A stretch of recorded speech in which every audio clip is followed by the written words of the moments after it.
So we've heard about the importance of the rule of law, and we understand, most of us instinctively, but now certainly in a more concrete manner, that that's not really what's happening in this country. So what's a mechanism to actually bring that back? How do we get back to a place where this is a country of laws, where we have a constitution?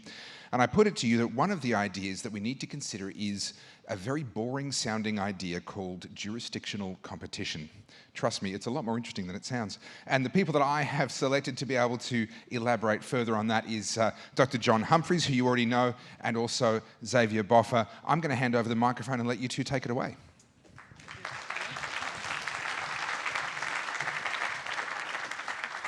There is apparently a spare mic there. All right, wonderful. I think it's good that this topic is here. It does sound boring, I grant you that. It's even worse than that. But I think there is nothing more important. So I do think it's incumbent upon us to try and work this through. Look, when we talk about politics, the most obvious thing for us to focus on are the policies that are in front of us. They're more interesting, they're more direct, they obviously directly impact us, they're changeable. That's what the core of most of political discussion is. I get that. That's the more fun stuff as well, perhaps. I put it to you that the systems in which these policies come together are far more important than any individual policy you could tell me. I'm quite the radical libertarian. I would accept 90% tax rates. I would accept all manner of restrictions if we got the system right, because if you got the system right, within 5 or 10 years it'll be fixed. I would not accept a global dictatorship of a libertarian, because while they might have their policies right now, if you've got the system wrong, within 10 or 20 years or some amount of time, we'll all be screwed. So getting the system right, I put to you, is far more fundamental, and yet, I admit, sometimes a less interesting topic. So I'm going to force you to listen because I think it's that important. Having said that, I'm going to let Xavier kick off for the meat of this topic. So Xavier, would you like to take it away? Thanks, John. Is this mic on? I think it is. Very good. Before I get into that, I just want to thank John and Topher and the entire organising team for this conference, this very visionary conference. It's great to be in Albury, and it's thanks to the work of that team led by Topher and the vision that he had about pulling this together. So I want to thank all of you for coming, and particularly the team led by Topher for pulling it together. And as I say, it is great to be in Albury. As I was driving up this morning from Melbourne, I had paused to reflect that this is the first time I've driven across the border with New South Wales since before COVID. And so it brought me back to that time when we had some quite extreme limitations on individual liberty and freedom of movement that I think a lot of us before the COVID pandemic wouldn't have imagined to be possible in Australia. And the reason I thought that was relevant to our topic today was that I know that a lot of people during the pandemic were very frustrated, disappointed, angry, and in many cases directly hurt by the policies of various state governments.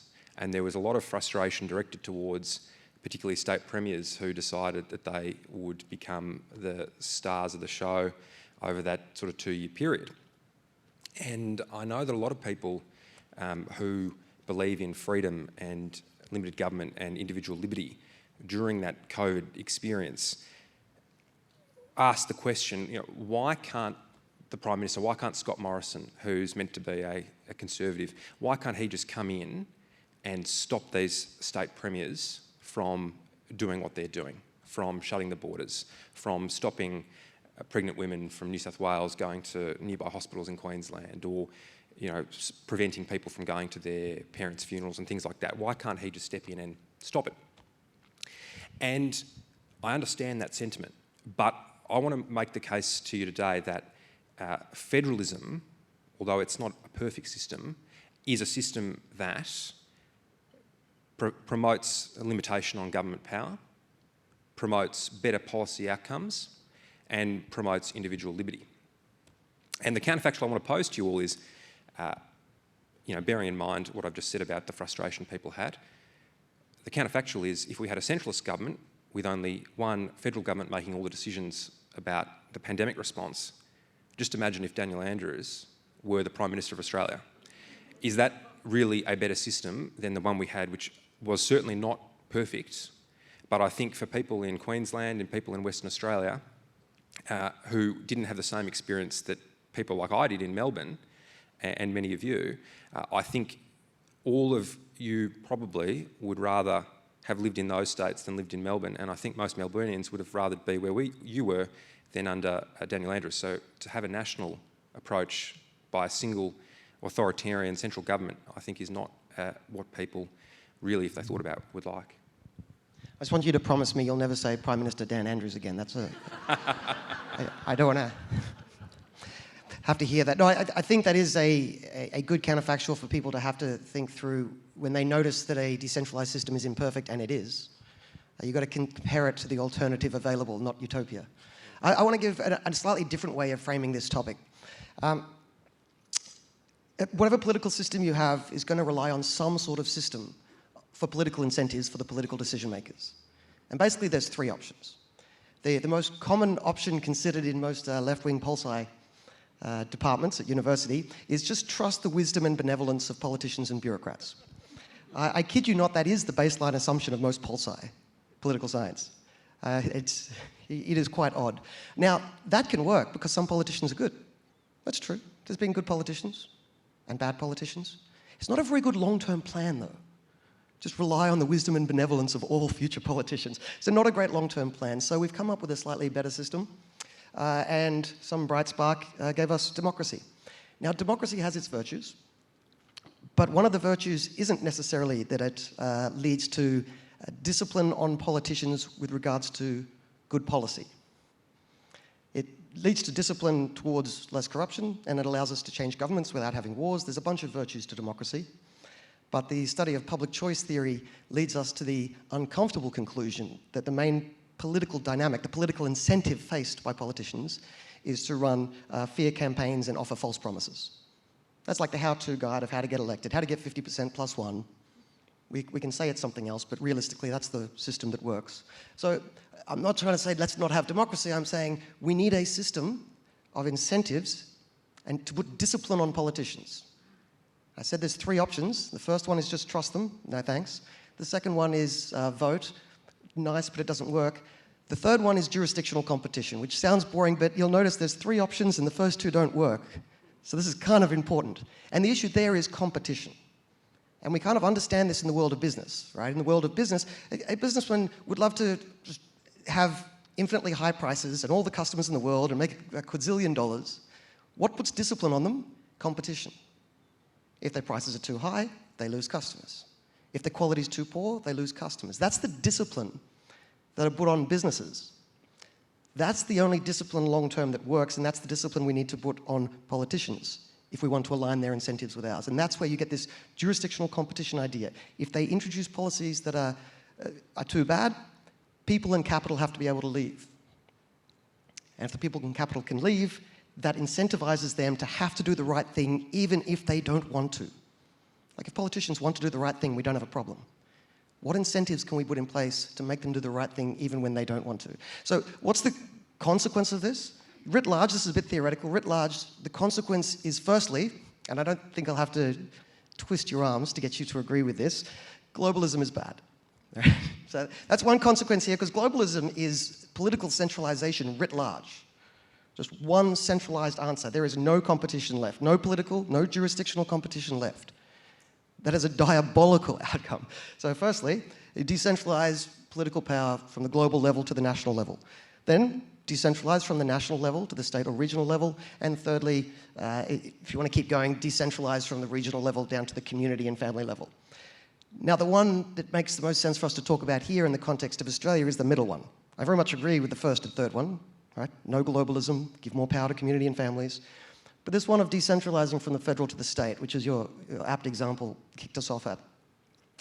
So we've got a federal system on paper. On paper we have states, and sometimes they're able to act differently.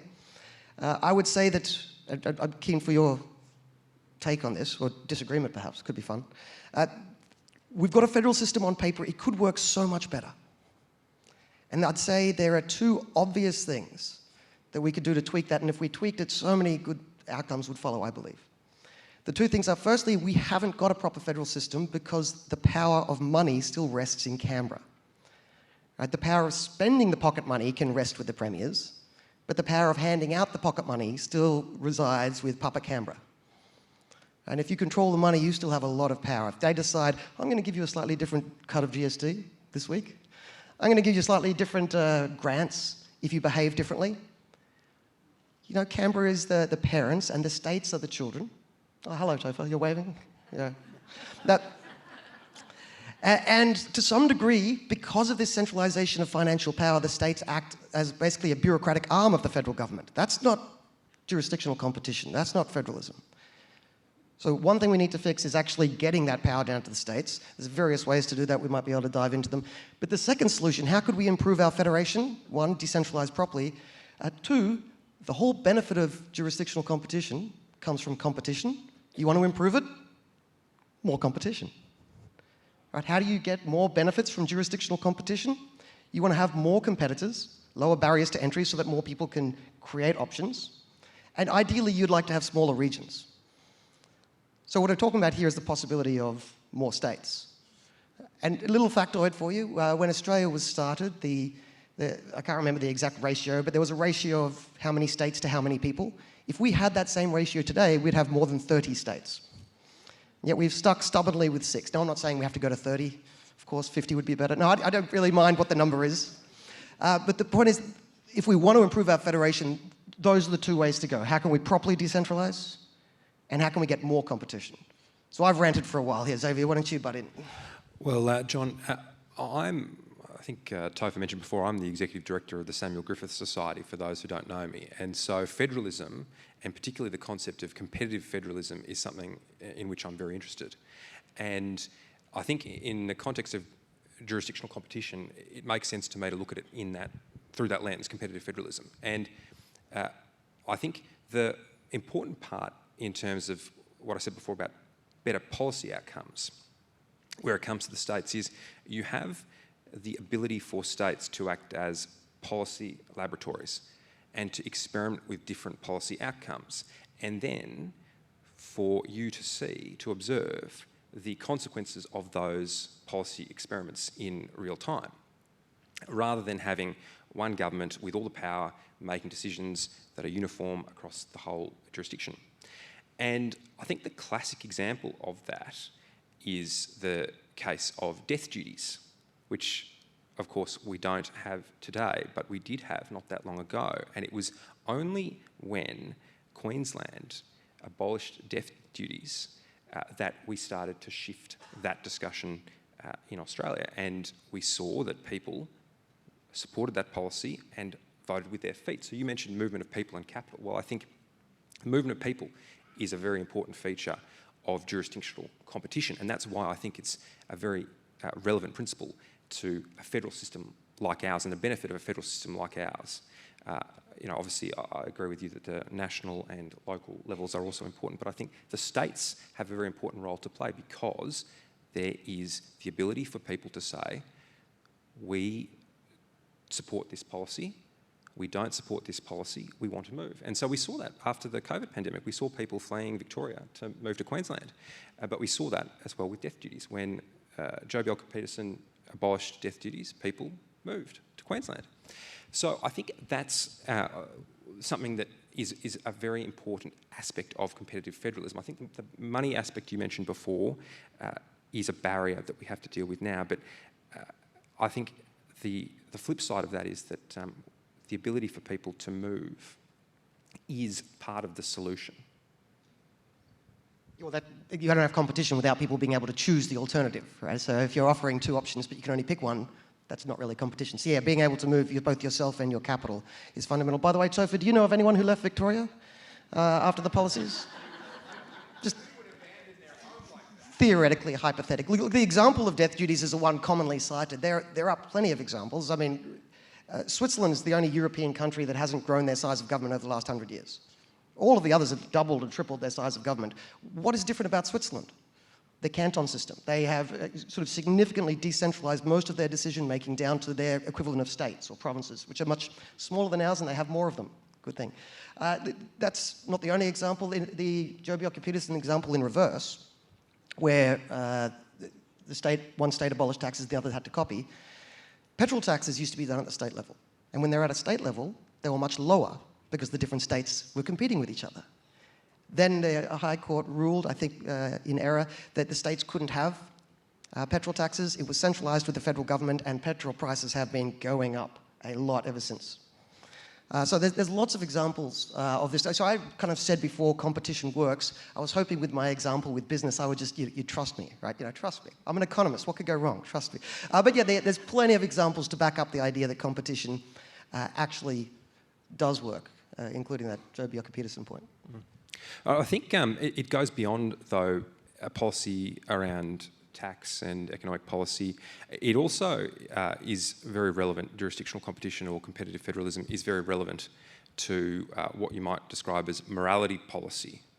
And I think the good thing about competitive federalism is it's not an inherently left or right-wing political position. It doesn't matter what you believe in or what policies you think are going to be more effective. The beauty of a federal system of government with true competitive federalism is that you get to test them and people get to choose. So the United States is a good example of this, where a lot of policy is left in the hands of the states, and that's certainly what the intention of our founding generation was for Australia as well, that contentious social and moral, religious issues would be determined by the states, not by a single unitary government. And that means that people get to choose. So rather than saying, oh, well, this is what I personally believe and I want to force it upon you, people get to, at a more local level, and I think this comes back to the principle of subsidiarity. You didn't use that word before, John, but the principle of subsidiarity, which is that decisions should be made at the lowest level that is practical for them to be made, is very relevant, not only, as I say, for policies like tax, but also for a wide variety of morality policy. And at the moment, in the United States, we're seeing some states are saying, well, it's fine if New York wants to have DEI and they want to run their system according to that approach, but other states don't necessarily agree with that approach and they want to adopt a different approach, and that is able to occur. And so people can, as I said before, move with their feet. So the DEI policy is bad, but to me the far scarier idea, the thought, is that any policy could be centrally imposed so no one can get away. Like, I'd prefer all the states didn't have it. But if some people are coming up with dumb ideas, at least quarantine them, because not only does that allow some of us to escape, I mean, another way to describe what we're talking about here is the virtue of choice. And one virtue of choice is the one that you just said there. Different people are different. They can choose different options. The second benefit is the economic benefit, in that choice creates that competitive discipline. And to use this example with DEI in New York, if they try it out, that's their preference, they try it out, at least they're not trying it out on the whole country, so we can see what it does. We can see the consequences and compare it.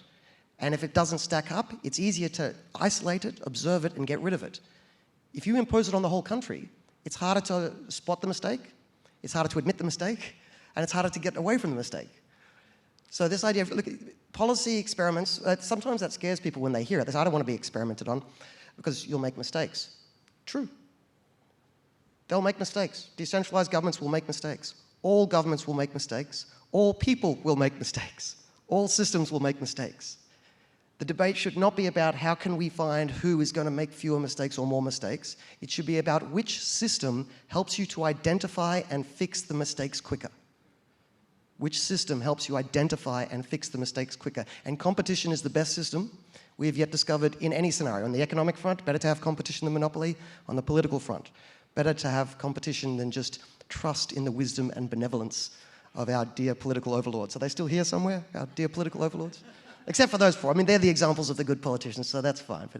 But, having said all of this, you can see here I was pitching a couple of times the improvements we need included decentralizing the money and having more competition. The implication being, in the Australian context, more states. I believe that segues very nicely into what Topher's going to come up and introduce now. So this is my way of segueing us off the table, but thank you all for listening.